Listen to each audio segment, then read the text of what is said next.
대세 상승장의 시기에는 내 자산의 총량을 높여야 된다. 부채를 받아서 내 집 마련을 하던 주택수를 늘리던 대세 하락장이 찾아오는 구간이 온다면 내 자본의 총량을 높여야만 합니다. 부채를 최소화하거나 현금성 자산으로 움직여야만 한다. 부동산 고민 문자로 자세하게 보내주시면 추첨을 통해서 여러분들에게 월수금 정확한 해답으로 찾아뵙도록 하겠습니다.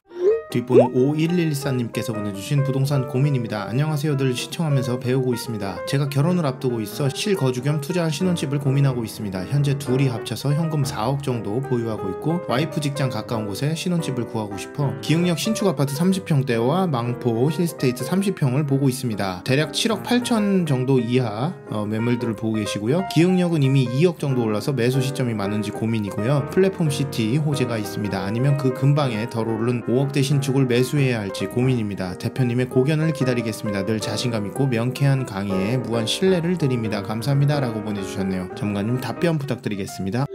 네, 일단 답변부터 드리도록 하겠습니다. 지금 거주적 관점에서 집을 보시는데 투자적 관점도 함께 보는 그런 아파트를 찾고 계신다라고 하셨습니다.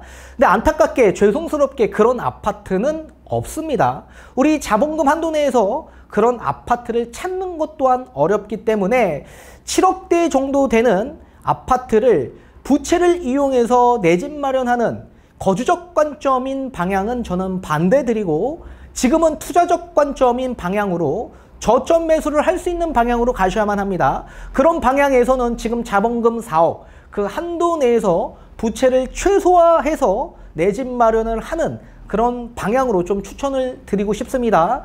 그리고 저는 웬만하면 이 기흥역 주변 지역 일대 그리고 요 망포역 수원 망포역 주변 일대 좋은 아파트로 구성되어 있는 곳들이지만 웬만하면 저는 이 동탄 지역 일대를 좀 추천드리고 싶습니다. 이런 지역 일대 아파트 추천 다시 한번 대면 상담 받으셔서 추천 받으시길 바라겠고 또 여기에 따른 자산 증식할 수 있는 전략까지 함께 설명을 들으셔야만 할 것 같습니다. 자, 왜 제가 4억대 정도 되는 아파트로 추천을 드리는지 판소를 통해 알려드리도록 하겠습니다.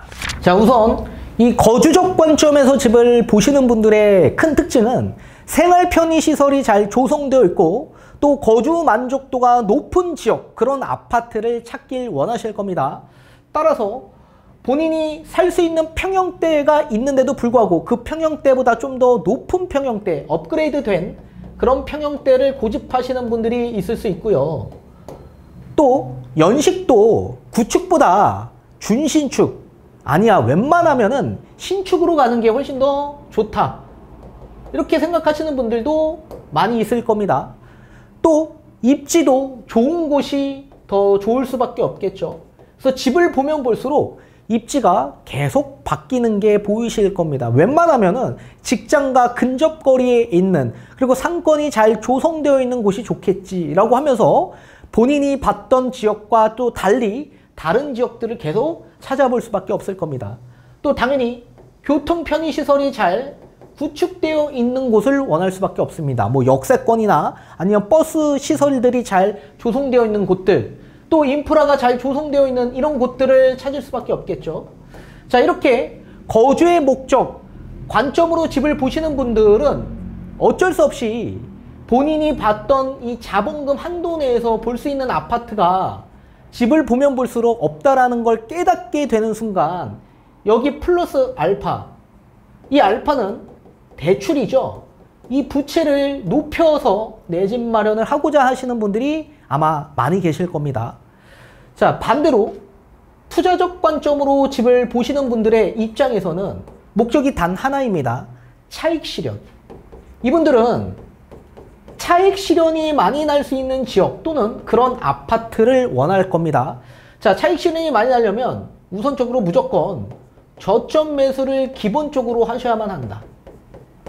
그리고 가장 본인이 웬만하면 바닥 정도 되는 수준에서 매매를 해야지만 향후 나중에 리스크가 최소화시킬 수 있을 겁니다. 또 저점 매수를 하고 황금성이 좋아야만 하겠죠. 본인이 언제든지 매도를 계획할 때 매도가 잘 이루어져야만 하고 또 매수자가 많다라는 얘기는 그만큼 성장 동력, 집값 상승에 대한 동력이 높아질 수 있는 아파트로 구분 지을 수 있기 때문에 그렇습니다. 또 투자 금액이 적게 들어가야 수익률이 많이 날 수 있고요. 또 웬만하면은 부채에 대한 한도를 최소화시켜야만 합니다. 그래야 리스크가 없기 때문에 그렇습니다. 따라서 이 투자적 관점으로 집을 보시는 분들 입장에서는 리스크를 방지하기 위해서는 반드시 본인의 자본금 한도 내에서 집을 보셔야만 한다. 자, 이렇게 우리 구독자님은 거주, 투자 중에 AND라고 하셨습니다. 거주 그리고 투자도 함께 보고 싶다. 근데 거주 목적으로 집을 보더라도 내 자본금 플러스 부채를 높여가면서 집을 보셔야 되는데, 이런 상태에서도 투자적 관점으로 접근을 한다면 요 한도 내에서 우리가 집을 볼 수 있는 아파트는 아예 없을 거다. 따라서 AND가 아니라 반드시 5월로 가셔야만 합니다. 거주 또는 투자 방식으로 선택을 하셔야 된다. 따라서 거주적 관점으로 집을 보시는 분들은 이 투자적 관점의 몇 가지 요소를 포기하셔야만 하고, 반대로 투자적 관점으로 집을 보시는 분들 입장에서는 거주적 관점의 몇 가지 요소들을 포기하셔야지만 이 집을 가져가실 수 있다는 얘기입니다.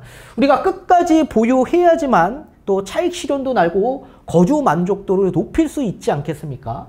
자, 그런데 이 거주와 투자에 있어서는 부동산 시장의 흐름에 따라서 우리가 스탠스를 좀 달리 움직여야만 하는데, 자, 우리가 경험했던 이 대세 상승장, 요 구간이 찾아오는 시기에는 반드시 자산의 총량을 높여야만 합니다. 이 자산의 총량을 높이는 방식은 간단합니다. 내 부채에 대한 한도를 높여야만 하겠죠. 자, 집값이 상승합니다. 그러면 자연스럽게 건설 경기가 회복되고 호조세로 진입이 되겠죠. 그러면 어쩔 수 없이 경기가 회복되면서 경기 순환으로 가게 되어 있습니다. 자, 경기가 자연스럽게 순환이 되면서 인플레이션에 대한 심리가 살아나게 됩니다. 우리 집값이 상승했던 시기 잘 한번 기억해 보십시오. 10억짜리가 12억이 되기 이전에 11억이라도 지금이라도 빨리 내 집 마련을 해야 되겠다라는 심리가 살아나죠. 여기 이제 인플레에 대한 심리가 작용됐기 때문에 그렇습니다. 자연스럽게 경기가 회복되고 순환이 되면서 인플레 심리가 생기고, 이런 심리에 아무리 입주 물량이 많이 과다해진다라고 하더라도 분양이 어떻게 됩니까? 완판되죠. 자, 이렇게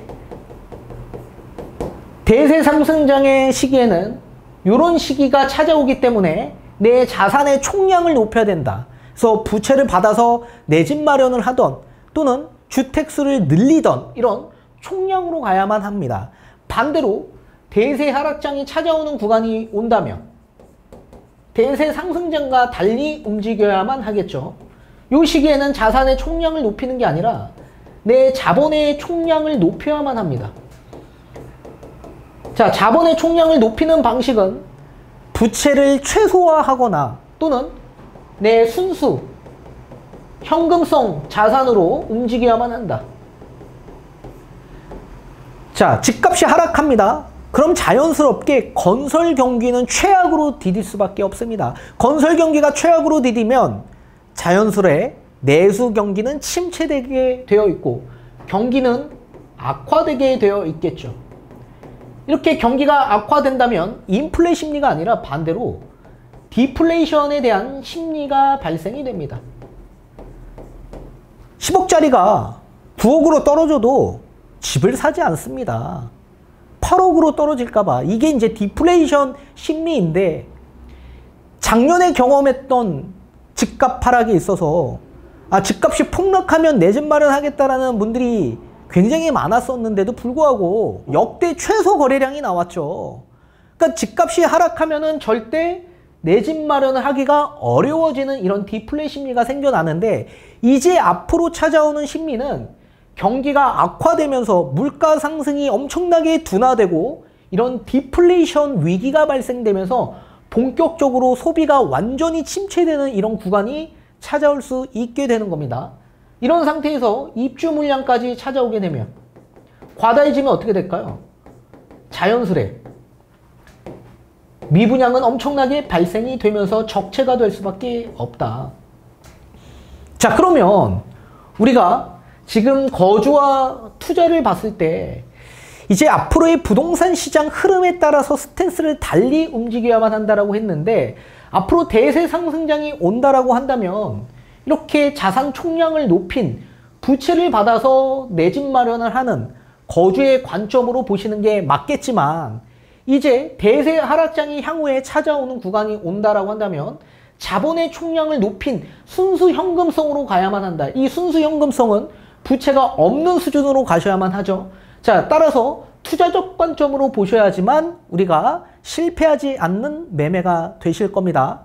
자, 지금까지 우리 작년에 경험했던 집값 하락에 있어서 사실상 상급지에서는 집값 하락이 크게 나오진 않았었습니다. 그 이유가 대출 규제가 있었기 때문에 그렇었습니다. 대출 규제.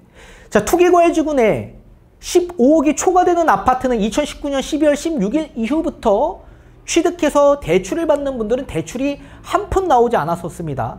따라서 대세 상승장에 진입했던 2020년, 2021년 그 시점에 상급지 지역 일대에서는 현금으로만 내 집 마련을 하셨던 분들이 많으셨기 때문에 작년 한번 기억해 보시면 하우스푸어에 대한 얘기가 거의 없었습니다. 집값 하락에 가장 큰 영향을 줬던 건 역전세, 다주택자분들의 역전세였고 1주택자분들의 하우스푸어 때문에 집값이 하락했다, 그런 얘기들은 거의 없었더라.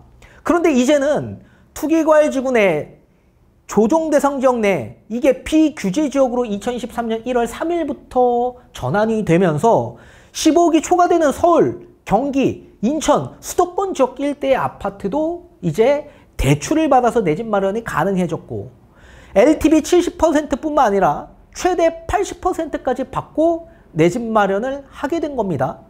또 여기에 강남 3구와 용산 지역 일대도 마찬가지 LTV 50%까지 받고 상급지로 이동이 가능하게끔 지금 대출 규제가 전폭 완화되었습니다. 또 50년 만기로 지금 만기가 늘어났기 때문에 DSR 규제 정책이 있다라고 하더라도 이 DSR 완화 효과를 보면서 대출을 받아 내 집 마련하시는 분들이 지금 굉장히 많이 수요가 증가되고 있는 상황입니다. 자, 그렇게 대출 받아 내 집 마련하셨던 분들이 만약에 향후에 올 수 있는 대세 하락장 구간이 찾아오게 된다라고 한다면 어떻게 될까요? 나중에는 또다시 하우스푸어에 대한 얘기가 굉장히 많이 나올 수밖에 없을 겁니다. 만약에 거주 목적으로 부채 없이 자본금, 내 자본금 한도 내에서 내 집 마련을 하셨다라고 하신 분들 입장에선 아무리 대세 하락이 온다라고 하더라도 그분들은 매도 자체를 하지 않을 겁니다. 구태여 이걸 매도하고 내가 임대차 시장으로 들어간 이유가 없죠. 어차피 내 집이고 내 부채도 없고 하다 보니 오히려 무관심해지는 경향이 굉장히 클 수밖에 없을 겁니다. 내가 집값이 올라가야지만 상급지로 이동이 가능할 텐데 집값이 떨어지면 이동 자체가 불가능하기 때문에 오히려 무관심해진다. 반대로 이렇게 자본금 플러스 부채 한도를 높여서 내 집 마련하시는 분들 입장에서는 집값이 상승할 기대로 집을 샀는데 그 집값은 이미 반등이 되고 난 이후 거의 어깨선 그 위에 우리가 취득한 상황에서 대세 하락장이 찾아오게 된다면 내가 산 금액 그 밑으로 집값이 또다시 떨어질 가능성이 있는 그런 시기가 찾아오고, 또 거기에 경기까지 악화되고 본인의 소득도 줄어들고 소비는 더더욱더 늘어나면서 디플레이에 대한 심리가 발생이 되고 입주 물량까지 과다해지면서 미분양이 적체되고, 또 서울 핵심 지역 일대에서도 대출을 받아서 내 집 마련하셨던 분들 또한 마찬가지 이러한 영향으로 매도를 계획하는 물건 자체들이 계속 적체가 된다라고 한다면 버티지 못할 겁니다.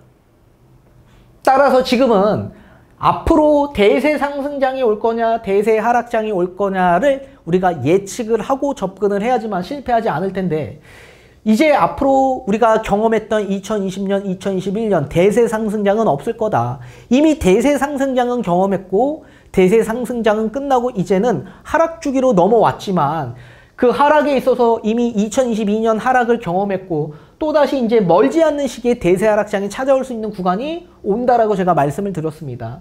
따라서 그 시기에 우리가 적절하게 대응을 하기 위해선 우리는 거주적 관점이 아니라 투자적 관점으로 접근을 하시고 반드시 저점 매수를 해야지만 집값이 하락해도 우리한테는 심리적 영향이 없을 거다. 또 황금성이 좋은 아파트로 가셔야만 하고 부채에 대한 한도를 줄여서 내 자본금 한도 내에서 접근할 수 있는 그런 투자적 관점으로 내 집 마련을 하셔야 실패하지 않는 매매가 되실 수 있을 겁니다.